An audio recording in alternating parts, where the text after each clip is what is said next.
The first rule for sitting correctly is to have stability, and this means keeping your feet firmly on the ground.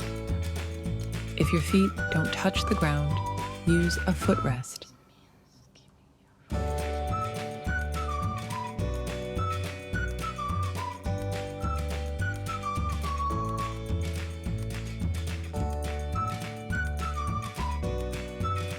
The second rule is not to lean your back against the chair or your chest against the table.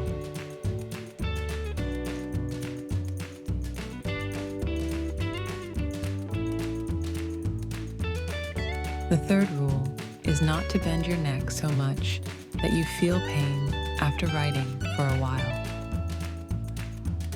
The elbow should remain off the table to allow the forearm to glide over the table, following the progression of writing.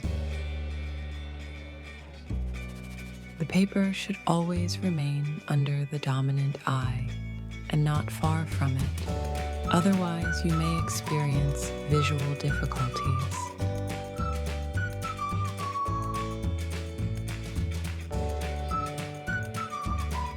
The line for writing in cursive is made up of 3 parts.